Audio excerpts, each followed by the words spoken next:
Hello. I want to address a different topic to get off a beaten path, not about hellfire and not about attempting to illicitly derive imperatives from descriptive natures or natural situations or facts.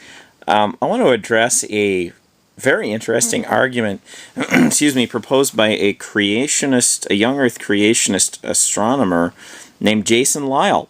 Now, he has published a book called The Ultimate Proof of Creation, and he has adopted some of the presuppositional methodology that was pioneered by Dr.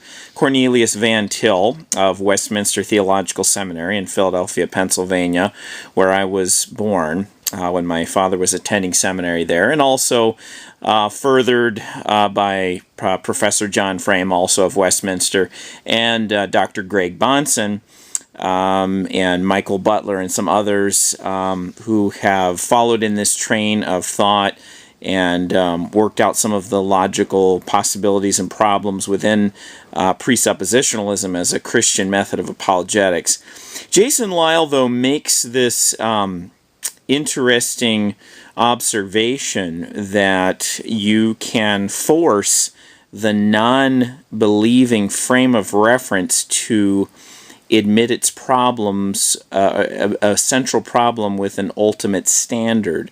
It's a problem of justifying beliefs, moving from a given belief to a particular support or reason for that belief, and a sort of endless spiral where you continue to justify the reason with a prior reason, and eventually get to a point where you need to have a foundation. You need to have a foundation upon which to build and develop this platform of reasons, various reasons, which supports the current proposition P that's under discussion. Now, according to Dr. Lisle, there are three basic responses that you get from the non-believer when you pose the problem of justifying the particular proposition P.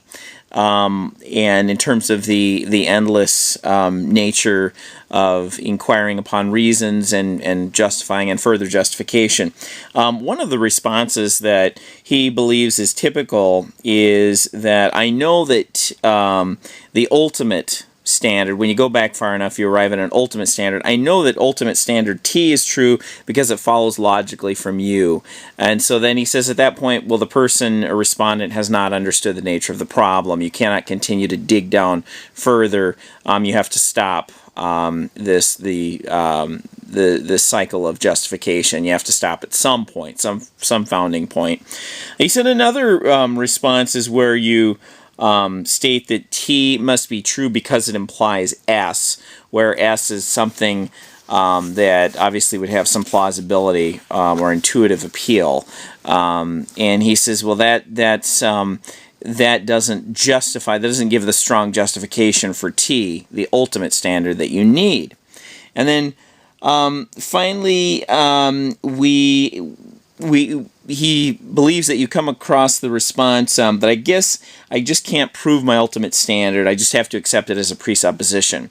So this is basically a response of resignation. That we can't go back any farther, but some things just have to be assumed.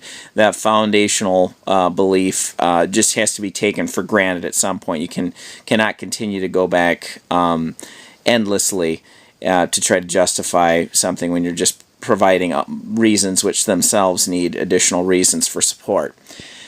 Now, in my evaluation of this, Jason Lisle goes on and discusses how this would support the Christian worldview. But I want to note the absence of two additional responses that you do hear sometimes, I think, from non-believers in this vein, and not just not non-believers in particular, but just empiricists and naturalists, skeptics in general.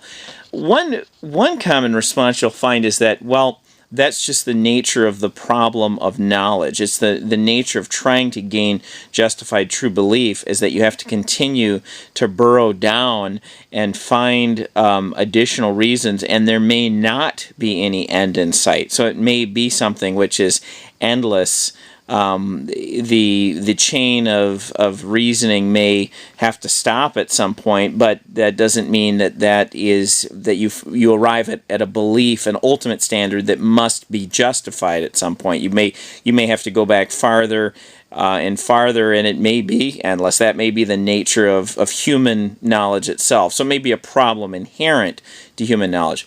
Now, another response, actually, that I've heard, and that I don't see specifically mentioned here, although perhaps it would be considered to fall under one of those three categories, but another response that I have heard is that you never derive at fully certain knowledge. So you never have a fully certain, justified, ultimate standard. But what we'd have is probable beliefs. We have conjectures about what is needed in order to justify or to maintain a certain proposition P. We don't know how far back that goes, and if we stop at a certain ultimate standard, that standard itself can never really be ultimate in the sense that Jason Lisle is asking for it. It'll only be probable. It'll only be something that has been verified up to a point, but there may remain difficulties in terms of full empirical confirmation of that particular standard. In fact, even the phraseology ultimate standard would really be thrown into question by this response, because this response would say, well, in using the term ultimate standard, you're kind of defining the debate in a way that isn't very favorable to the idea of probability, establishing probabilities and recognizing that there isn't the kind of certainty that may be needed in order for this particular exercise in reasoning to take place. Now let's take a moment and look at what Lisle's response is, how the Christian worldview resolves this problem. So how does Dr. Lisle resolve this tension involved in justifying that ultimate standard? Obviously, this is going to involve the Bible, and it's going to involve what's called the Christian worldview. But how does that take place? Is the Bible assumed? Jason Lisle discusses the problem of circular logic, and he holds that the Bible is not merely being assumed in a circular fashion.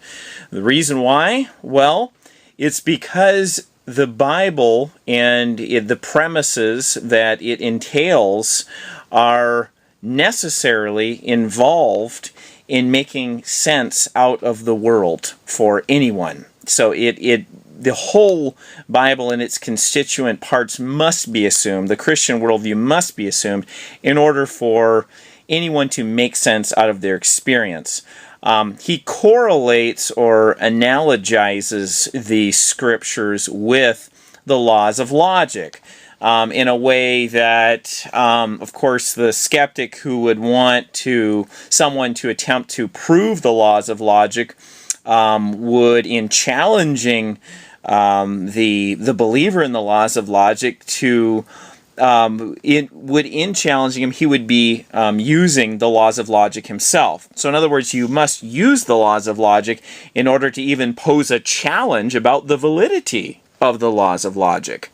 Now, if you can follow that you can follow Lisle's basic argument for how you would have to assume the Christian worldview in order to attempt to refute or challenge the Christian worldview.